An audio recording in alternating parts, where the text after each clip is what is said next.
on? Okay. Okay, good morning. I'm assuming that you are 10th grade parents, is that right? Is everybody, well, 10th grade parents, who's 10th grade? Okay, all right. Because sometimes we have even like 8th grade parents that sneak into this meeting, which is fine, but it's really jumping ahead in time. I'm Hannah Serota, I'm the college counselor. I haven't met many of you yet, but you'll get to know both of us in the next couple of years pretty well. And this is our first meeting for sophomore parents, because for students with learning differences, getting the ducks in a row and getting on top of the accommodations process and testing, it's an important piece. And we've got a great system here. You should have a lot of confidence in what we do, because we do not have problems with students getting approval for standardized testing. The issue is making sure that we have everything in place in order for our students to move seamlessly through the accommodations request process. So that's what we're going to talk about today. Kathleen, why don't you start? Sure. Introduce Good yourself. morning, I'm Kathleen Glynn Sparrow. I'm new to the McLean community, as you just saw by that interchange. I'm not new to college counseling, though. I've been in the field for 18 years. I started off at the Ben Franklin Academy in Atlanta, which is a school for kids with learning style differences, motivational issues, substance abuse challenges, and the like. And then I was at St. Andrew's Episcopal School, just down the road. And I come to you most recently from Stone Ridge, all in college counseling and also English teaching, and I was a department chair as well. I just went through the process with my own daughter, who's a freshman in college, and Hannah's going through it right now with her son, so we've got that parent perspective for you. And most interestingly, probably for you, is I'm also a McLean 10th grade parent. My son Aiden is here, so I will be going through the process with you on both sides of the table, so it's going to be extra fun. Today, I'm going to be recording the presentation, so if you have peers who are unable to make it, if you can just let them know that it'll be available on the website, that would be great, and that's something we're going to try to do going forward, because we know it can be tough to get here. All right, I'm going to turn it over to Hannah. Okay, thanks. So this is my 18th year at McLean, and because you're sophomores, I'm going to tell parents, you're not sophomores, you're parents of sophomores, I'm going to tell you this story that when I first got here was the year that the school went from a K through 9 to adding the 10th grade and adding then the high school. So when I arrived in the fall of 2000, we had a 10th grade class for the first time.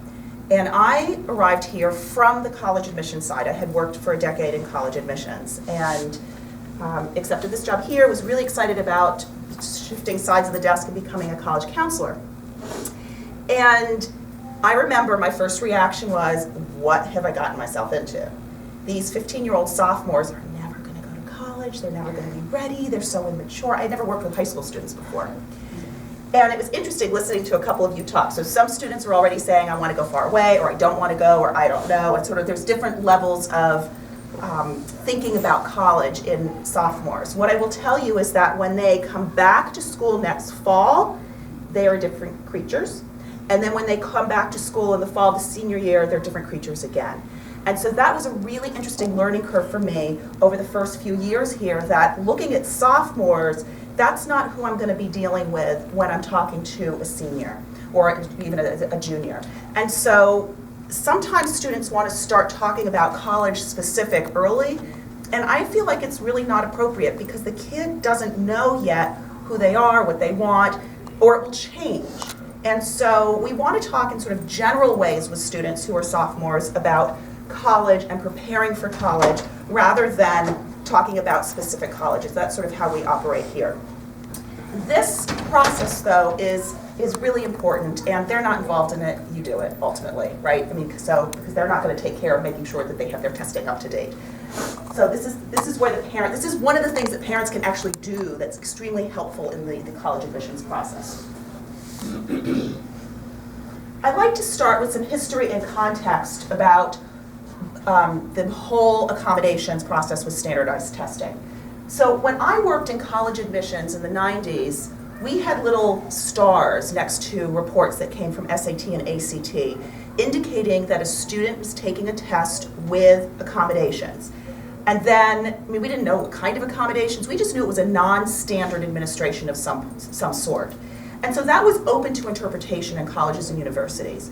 There was a lawsuit that changed all of this, And so what happened is by early 2000s, all of those flags on testing were gone. So number one is test reports are not flagged. Nobody knows the testing administration circumstances for a student. So that's part of this sort of leveling the playing field thing, so that no bias can come into play.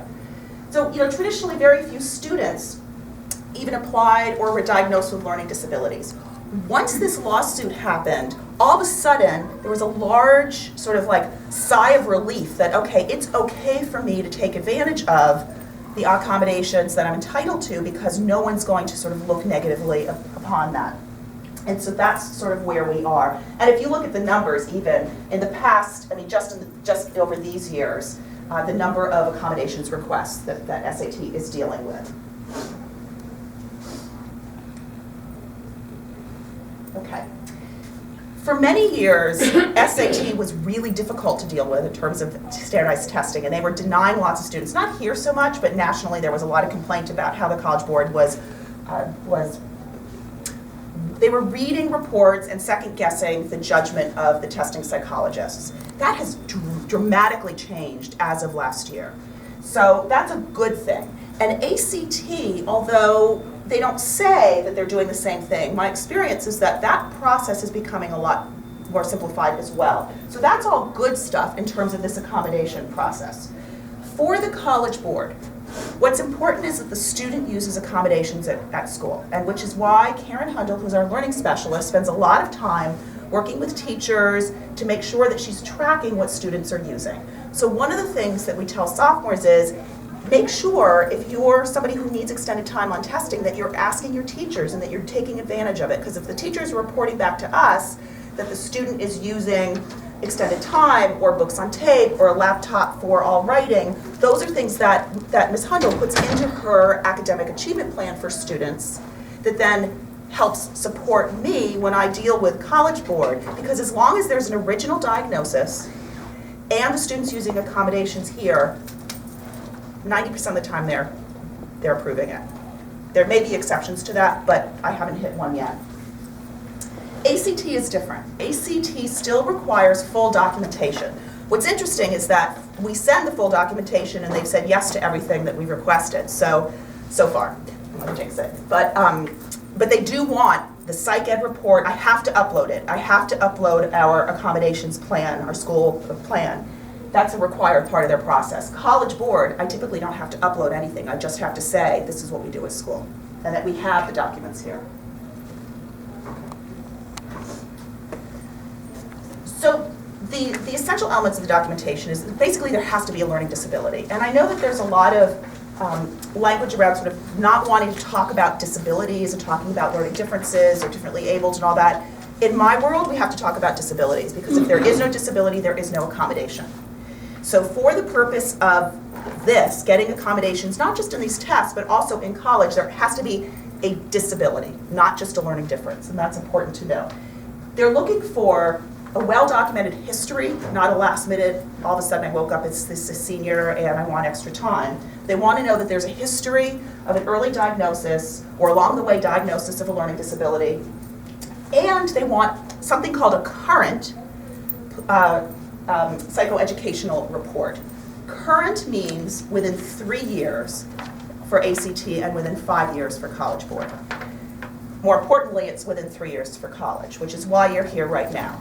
Basically, once a student turns 16 years old in the sophomore year, that's the time to update the psych ed. The good news, well, the bad news is that you have to update the psych ed, and it's an expensive process. The good news is that that's the last time you're going to do that, because that report is going to carry the student all the way through college. When we receive the psych ed report, Ms. Hundle then will update the student's academic achievement plan, and then we have everything that we need in order to make this process go seamlessly. But age 16 is key. The reason it's age 16 is that that's the age at which they can do adult scale testing. Prior to that, they're still using child indexes. So we want to hit 16 to look at things from an adult perspective. That's what colleges are going to want to see. I have in here, I mean, you can Google it too, but there's information about documentation guidelines should you have any questions about that.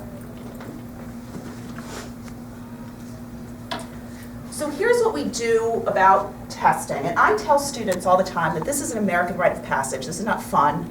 Most of us didn't enjoy the process of taking an SAT or an ACT, whichever way we went with these tests. Most of us probably did SAT in this part of the country. By the way, all colleges accept SAT or ACT. It does not matter which test a student takes. We've had students admitted to all different kinds of colleges and universities with both of those tests. But here's the sequence that we're doing. So in the sophomore year, as you know, students took the PSAT and also the pre-ACT. So both of those reports give us an indication about where the student is in testing if nothing else changes. Everything else stays the same. It gives you a sense of where the student is performing in terms of managing these tests. You should know that the 10th grade PSAT, we do not do accommodations because the process of getting the accommodations for the sophomores is a little bit more complicated. It also would take up an entire day of school. So we have it, and we want to get a baseline. Plus, they have an opportunity in the junior year to take the PSAT with the accommodations in place. Because the pre-SAT is a one-shot deal for sophomores, and because ACT gives us a little bit more latitude in terms of how we administer the test, and because almost every kid here gets something. Very few students who take it with just no accommodations at all. That pre-SAT was administered with 50% extended time. So when you're looking at that report, that's important to know. In the 11th grade, we go back to the PSAT, same time, mid-October.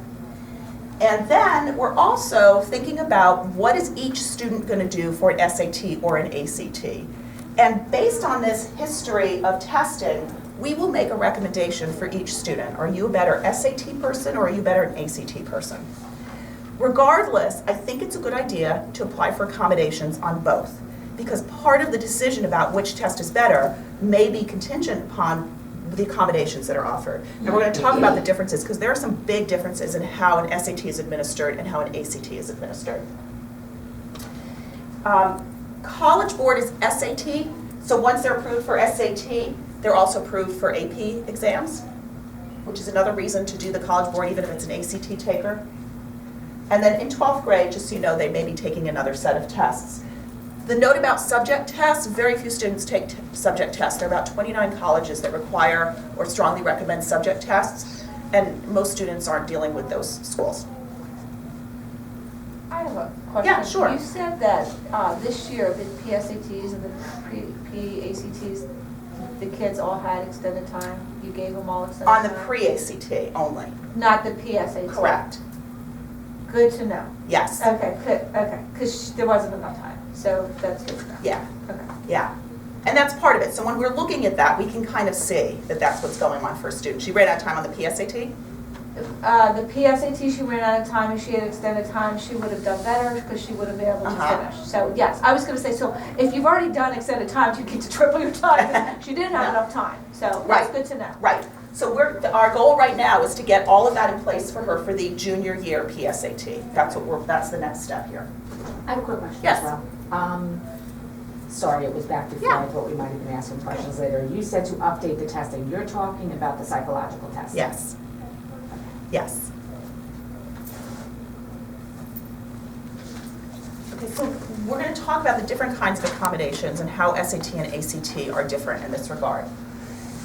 SAT has, basically this is what you can have. Either 50% extended time, in which case the student goes to a test center and is in a 50% extended, and we're not a test center, so it's generally a public school, and sits in a 50% extended time room and takes the test with 50% extended time on each individual section. So section 1 has 50% extended time, stop working, open your book to section 2, 50% extended time, stop working, open to section 3. That's significant because ACT is different. And it's in one day. So that is a long test. It's a 5-hour to like 6.5-hour test, depending on if the student's doing the writing section. It's a long haul. With 100% extended time, College Board is so generous and they give you 2 days to have 2 5-day test days. So what happens is it's 2 consecutive days. We have a very short window. It's tied to the national test date, and it's school-based. So if a student has 100% extended time, it automatically bumps the student to my roster, and we plan the testing here with a proctor. And it's 2 One of full them, days? and it will be 2 full days. One of them may be, and it's probably going to be like Saturday, Monday, is what it will end up being. Okay. It could be Monday, Tuesday, but typically we try to do that. Students can also, depending on the diagnosis and the recommendations of the psych ed report, get something like extra breaks or extended breaks, assistive technology, so it's an audio recording, for example, use of computer for the essay is also there, large print, large block answer sheets, marking the answers. All of these things come directly from the psych ed based on the disability. The calculator is only an issue for the SAT because in the SAT there's a section in which the students are not allowed to use the calculator. Math without a calculator. So yeah, there are several questions where the student has to solve a problem with no calculator. Students who have math disability will be approved for the calculator use for that section. Okay. Can I ask about the bubble sheet? Yes. That was definitely a problem for us. Is there a special, what's the option instead of, what does the book look like that they work in or test in instead of the bubble sheet? It's really big boxes. Okay, But there's also this mark answers in the test book, and then yeah. one of us has to then transfer it. Yeah. So, Oh, yeah, not fun, but I do it all the time. Okay. possibility for error. There is a possibility for human error. I mean, I'm really careful, but of course there is. The large block, which is why it's better to default to large block answer sheet, unless the student really can't handle that at all. But it's a big block. It really is.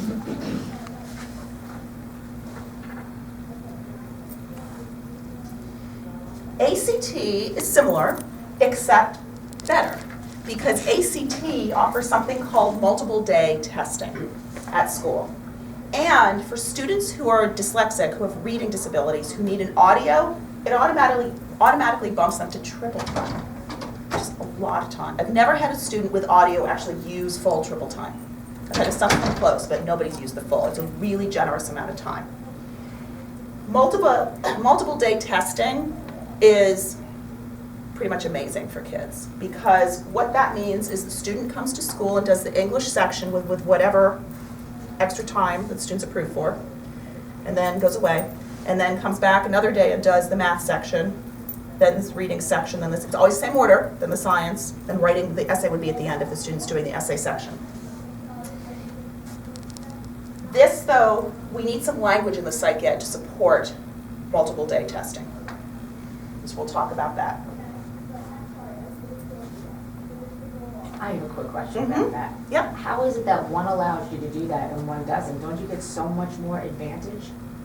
I'm saying we need the advantage, I'm just saying the SAT not allowing that, then why would you take that? We have fewer SAT takers here for that reason. We do a lot of multiple day testing here.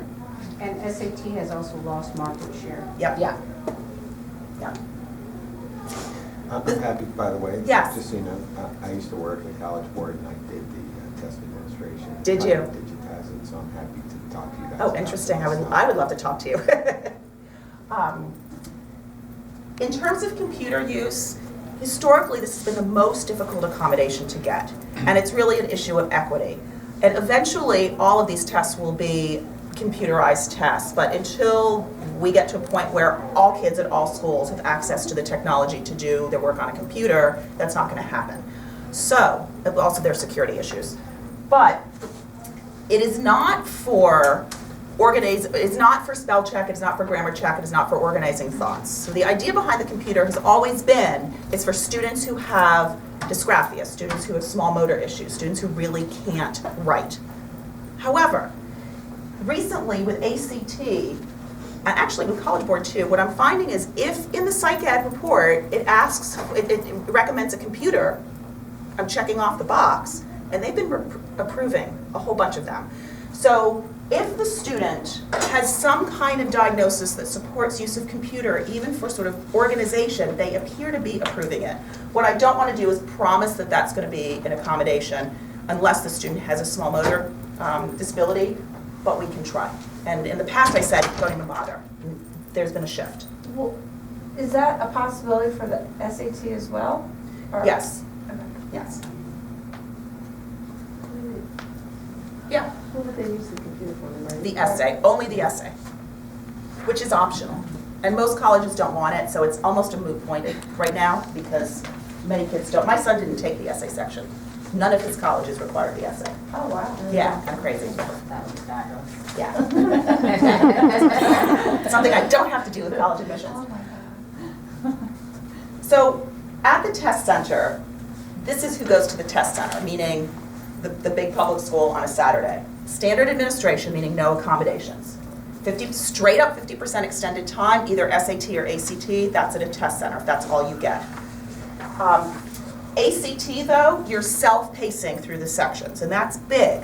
So what happens is the student can learn to use time. So if a student needs more time in reading and less time in math, the student could actually use more than 50% extended time on reading sections and then less time on the math section. On the SAT, it's just 50% extended time on each section. And so for that reason, the ACT is a little bit more student-friendly as well. They also will do some of these other little small accommodations at the test center. But if it's just these things, the student's going to the test center for testing. Students approved for these same things are on my roster, and we're coordinating the testing here. So anything beyond 50%. So double time, ACT's triple time. An audio version of the test would bumps the student to school-based testing. The computer bumps the student to school-based testing if they're doing the essay section. And multiple day testing is only an ACT accommodation, so that bumps the student here as well. But the 100%, those 2 long grueling days on SAT also bumps the student to school-based. And if they go to the public school for the testing center, are we talking great big massive room, or do they get small They're in the groups? they're in the 50% extended time room. I don't know how small it is though. I mean, it could be, it's not going to be 150 kids. It's usually a small group, but it could be 30. Which is a huge difference. For our kids, it's children. huge, absolutely. Yeah, okay. Yeah, it's an not overwhelming 5. process walking in there. It's what? It's an overwhelming. I know, that's why I asked the question, because So at a we test need to get it center- here. Well, I mean, at a test center around here, there's 500 people going to the test center. So Mhm. you're checking in with 500 people Right. and going to a room. Right. A smaller room with the accommodations, but still, It's you're still- managing that We just whole went through the You're thing. going through the main door. Yep. and then into- Yeah. So would anxiety be some sort of Yes. accommodation? Absolutely, That yes. would be part of the psych? Yep. Yeah, I've had Okay. students with a single diagnosis of anxiety Testing anxiety. testing here, and you know what? Sometimes it's not even a question, because we're going to talk about that. Sometimes it's not even a question of time. The anxious students sometimes just need the small setting, familiar environment. And so we've had students Yeah. approved by Okay. both. How about it? Yep. Now, if it's let's say you do the SAT and you try to do it on a Saturday and a Monday, Mhm. or even if it's an ACT, it sounds like it's only like one person, one proctor, or do you do like groups of 10 and just, how They're is grouped your by process? timing code. So if I have 3 kids who are approved by SAT for 100% extended time, they will take the test together. Okay, And ACT has like 6 different timing codes. So each of those codes has to be grouped together. so what would be the max amount usually on the average? I mean, On this the class is average? big, right? There's 48 in this class. Something like that. So there could be a test, there could be an 8, like a February of the junior year might be a big test date for this class. We have had 12 to 15 kids with extended time in a group. Really fun to coordinate. Which is not the same as 30 kids. in It's a not, class. well, it's never that. Okay. Well, I mean, I don't, again, this is the biggest class we've had, I believe. Okay, So. just we'll trying to see. wrap my head around But the averages here. no matter how many students we have, it is not going to be the same as walking into Churchill High School on a Saturday morning and trying to navigate the halls by yourself. That's never happened. Right. It's a familiar setting. That's not gonna happen. Hannah? Yes. Does large print also qualify for school-based testing? No. The other thing to know about the difference between the SAT and the ACT is the SAT is a Saturday is the national test date. We have to send the materials back by Wednesday. With ACT, we get a 3-week window. So what happens typically, and it's all, other things going on in the school, but we might have like Monday, Tuesday, Wednesday, Thursday of the following week, for the test, but we have a 3-week window. So often the students, there are times when we try to do it in a full week, but often the student is not sitting for consecutive days, but we're spreading it out. And I also try to avoid missing the same class, because this we do, the thing you need to know is this ACT we do in school, so the kids are missing class. Otherwise it would be Saturday, Sunday, Saturday, Sunday. We can't even get a proctor to do that. So a lot of people think, oh, extended time, this is what I need. It's gonna be my panacea, it's gonna be great, I'm gonna have extended time, and I'm gonna, like, scores are gonna go, you know, crazy. It's a really long test. And there are a lot of students who don't use their extended time. And if you go to a test center and you're sitting for extended, you're sitting there. You cannot have food or beverage with you. You cannot have a book, you cannot have a phone, you cannot have anything that plugs into your ears. You are sitting until the test is done. So there's a little bit of caution here about be careful what you wish for. Now, if a student's going to use extended time, the student needs extended time. But, so for example, sometimes if with an ADHD student, sometimes it's a question of breaking it up. So maybe what's better is standard time, like the ACT standard time multiple days, which you can also do, just doing it multiple days. Or with the SAT, getting the extra or extended break, so that after every section of the test, the student has a sort of walk-around break. That maybe is the thing that makes a difference. But extended time is not automatically the answer. Now, in the case of like your daughter, we were saying she's like, I walked out of that test and I ran out of time. That sounds like time would make a difference for her. But it is not the case for every student that time makes the difference. So the question, yes? Oh, sorry. If your child's problem is that they tend to rush through a test, then would you suggest the breaking it? Is that usually the problem that they get tired and they're trying to get through things, or they just don't know how to approach the test. Okay. I mean, that's where test prep, I think, comes into play, and learning how to pace, and learning, if the student is rushing through because the student sort of doesn't intuitively understand how to deal with the test, test prep can help the student learn to manage the clock, use the time efficiently, and also how to approach the test and to slow down. okay, Yeah. So test prep can make a difference. okay.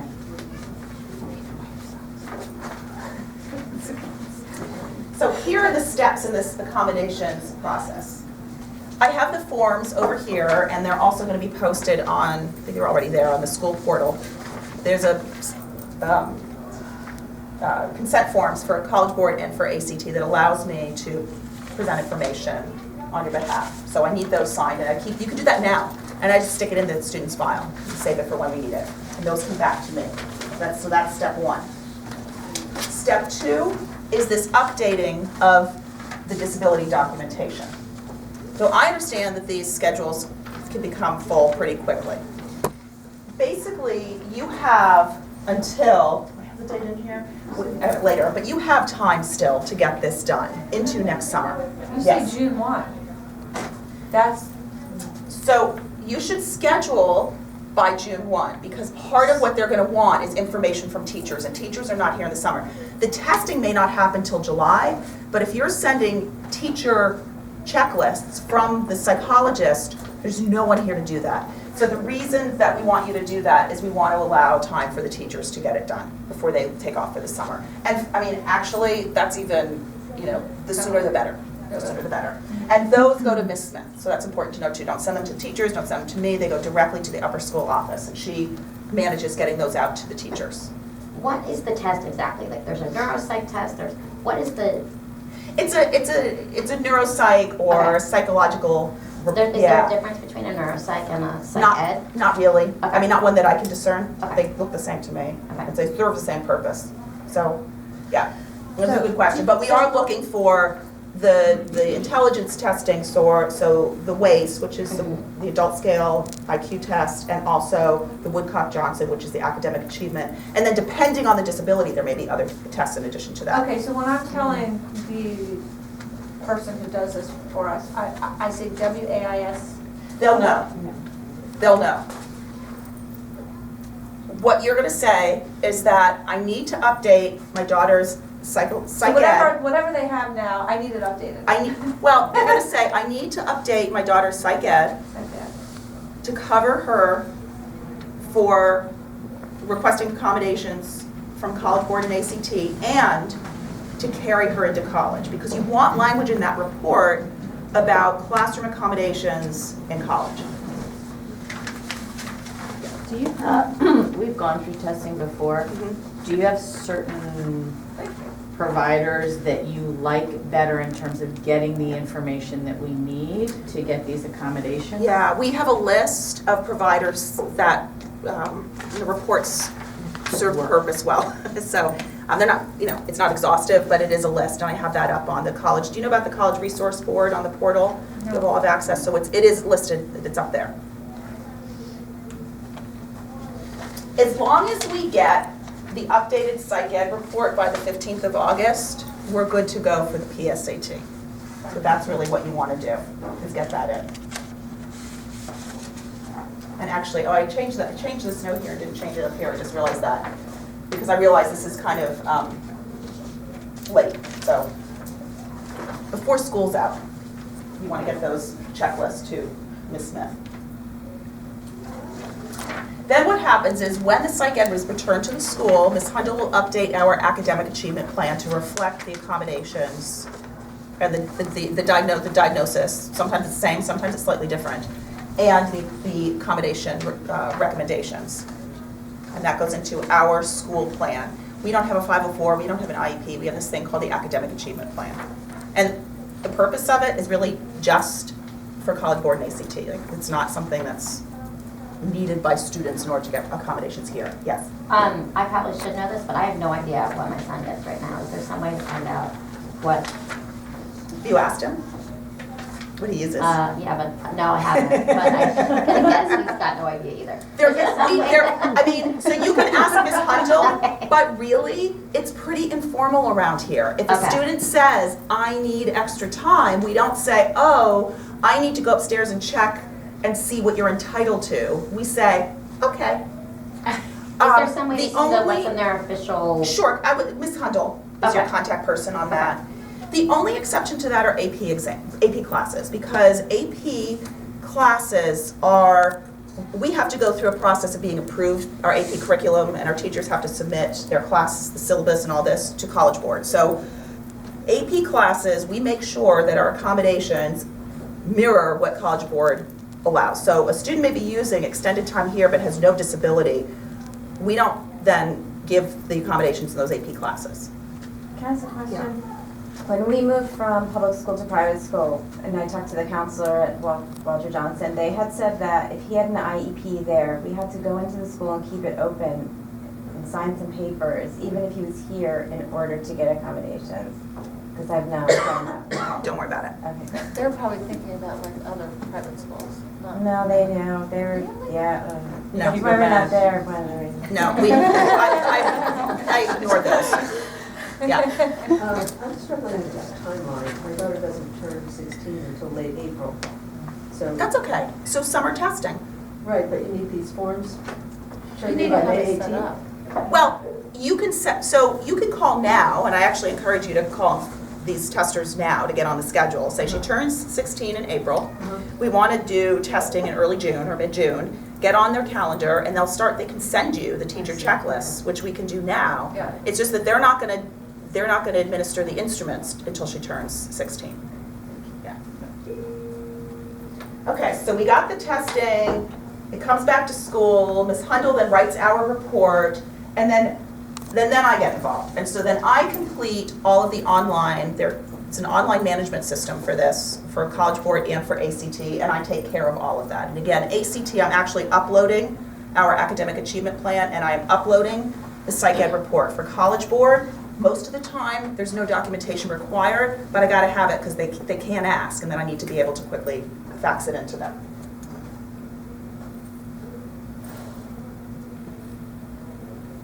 So then what happens is, and it's College Board has been great about the turnaround time, I have to say.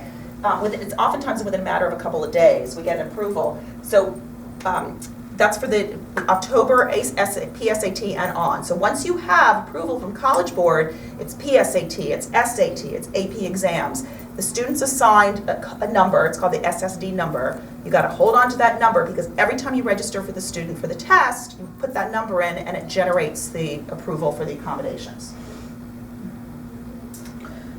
We make recommendations, just so you know, timing, like just around December, early January, when we get the PSAT in terms of SAT or ACT for juniors. So can I ask a question Yes. about that? Because the SATs or ACTs, I think, are offered at different times during the year. Right. Based on this, are you recommending then that they don't take it until after the December, January timeframe? Most students are going to take a first SAT or ACT in the spring, winter spring of the junior year. Some of these students who are advanced in math may be an exception to that. So once a student gets through Algebra 2 Trig, you're done with any math that's on an SAT or an ACT. And what happens for those, sometimes those students who are accelerated in math, they forget the basics, and they sort of go backwards in their ability to do some of the basic math on these tests. So there are some students who should test in the beginning of the junior year. But it has to be a student who's gotten through Algebra 2 Trig and a student who's pretty strong in the verbal areas as well. Otherwise, you want more time to continue to learn in school and to be a student. Are they taking a second PSAT in junior year in October? Yes, that's the main one. I mean, that's what it was originally designed for high school juniors. Okay, so they took it in sophomore year, then they get to take it again and prep for February SAT. Is that what we're saying? There's a March SAT. Oh, a March SAT, and then when's the ACT? So SAT, they're choices. So there's March, May, June For the SAT? in the spring for SAT. For ACT, it's February, April, June. Got it. But the other thing is that some students have, because there are fall dates also.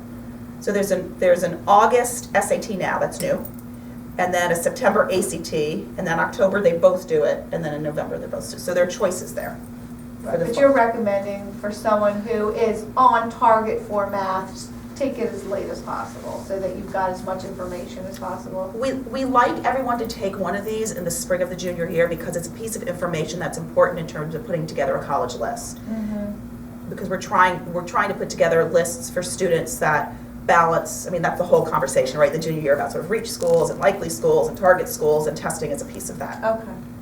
So, I forgot, do they, when there are multiple scores come in, do they average them or do they just look at the best one? Many actually I think most colleges now super score, which means that if you take the March SAT and the May SAT, and your verbal score is higher in March, but your math score is higher in May, you have to send both test dates, but those schools come up with a new composite, and that's super scoring, right? And what's interesting is that in the past, I felt like nobody super scored the ACT. Now, many colleges are also super scoring the ACT. It's a little trickier because it's 4 sections, but still, they're doing it. It seems a little complicated because there seems like so many different choices. Is this something that you're going to help guide each Yes. one of our kids to say, take it here, take it then? Like Mhm. you'll kind of tell us when to take it Mm-hmm. instead of us trying to figure it out. We are in the midst right now of meetings with junior families, Uh-huh. and that's part of the conversation. Okay. What's the plan around testing? Okay. Absolutely. Also, I encourage you to come, there's a meeting, I think it's the beginning of March. We have someone coming from Angela Kaufman, what is the name of her company? I just forgot, but anyway, she's coming to talk about how to interpret PSAT and pre-ACT and thinking about considerations towards both of those tests Okay. and how to prep for them. Thank you. If they do super scoring, isn't there an incentive then to, in like one SAT to work on the verbal section, and then the next one you concentrate on the math one to boost up your score? Like, can't you game the system? It's kind of weird. Well, so what you need to think about is the message that you're sending with your scores, and you're sending messages to colleges. So if you deliberately go in and deliberately bomb a section that you've done well on, Yeah. well, so the message is that you're sort of gaming the system. I just don't think that's a good idea. I think that you always do your best effort on every test. Oh, okay. It just seems like you would concentrate in the test prep more on one section. Well, that you can do. Right. That you can do. You get back the first test and the math is really not strong. Right. Yeah, for sure. And the next But one when you is- go in, you still Right. try to do your Okay. best on the verbal Yeah. section. Okay. Yeah. Do you have the date for that It's conversation? it's on the calendar, school I calendar. think it's March 1st. March, it's the first weekend, Thursday or Friday morning in March. Okay, oh, there it is. Is it there? No, No? something else. It should be there. It's the first Friday of March? Or Thursday. No. It's the first. March It's 1st. the March first, 1st. Oh, We're yes, saying February 1st, March 1st. March 1st, there it is. I was like, I usually have. And then the other thing off topic is that we have a meeting where we have college reps coming in to talk about, we're going to do mock admissions committee. So you're invited to come to that as well. There'll be more information on that. That's in May. All right, so you've got the psych ed updated, you sent it to school, Ms. Hundle updates the academic achievement plan, I get the information, I send it in if I need to, or at least I go through the portal and I submit the school support for the accommodations. Once approved, again, the student's getting this number from College Board, and that's yours to keep, and every time you register, because we do not register, this is important, we do not register students for these tests. Students have to register themselves, or parents have to register for students. So once we get beyond these pre-tests, we can't register anybody for anything. So you have to hold on to this number and register the students.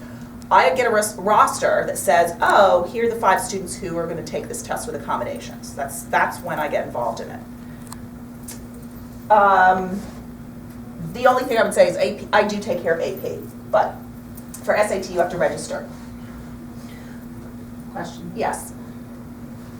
If you are doing the in-school testing versus the showing up at the Churchill, Mm-hmm. is that still registering the same way? Yes. It will be on there? Yes, Okay. because when you put this number into your registration, it's gonna, The you know, oh, you get location 100%, and then it comes to my roster. Okay. See, and it will say like, might even say my name, see your school counselor for details on the test information. Yeah. For ACT, you're gonna register for the actual test. It's different. With College Board, we're putting in an accommodations request, and then you get this number and you just use it. For ACT, you're actually registering for a test. And then I get notification and I go in and do the approval process. So what I oftentimes, you don't have to remember this now, but I oftentimes will say to junior families in the fall is go ahead, just pick whatever date, it doesn't matter. Register for the ACT, let's get the approval in place. You can change the date later. Or if the student decides not to, you're out like the $50 of the registration for the test, which is, you know, chump change in the big scheme of things with college. But I think it's a good idea to know what you're approved for early from ACT. And once the calendar comes out, you can, in September, register for June. It doesn't really matter. But I think it's a good idea to get that registration in early with the ACT. Now, it's rare, but it does happen. If a student is not approved, there is an appeal process. It takes time. It takes up to, I think, 8 weeks with College Board, ACT, probably similar. But we're going to need to have, you know, more information. We go back to the tester. Is there any other sort of tool or instrument or language that you can use to support? But there is a process of appeal. Nationally, it's good to know that the approximate number of percentage of students who are declined, that's not what we experience here at all. And I don't think I've had anybody declined. I can't remember the last one. A decline, no, We've had a couple of appeal. I had an appeal last year that finally was approved, Yeah. but I don't pretty much recall a everybody's decline. approved here. So you should assume that with the documentation in place, it's going to be a pretty smooth process. But starting early is what's key, which is why we do this in February for sophomore parents. And step number 1 is to get that psych ed updated.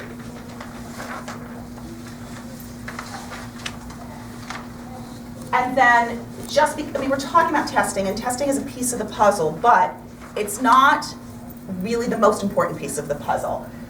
These are the things we're talking about with sophomores. Building the transcript, meaning paying attention to grades and classes, thinking about coursework for the junior year. And one of us will have to sign off on schedules for juniors. So they have to have a conversation with us about the classes. So when the student who has you know, A's in Latin and is in Latin 3, but just doesn't feel like taking it anymore, that student's probably going to be told by us, you should take Latin 4. So there are conversations like that. If they have a C- in Latin, then maybe not.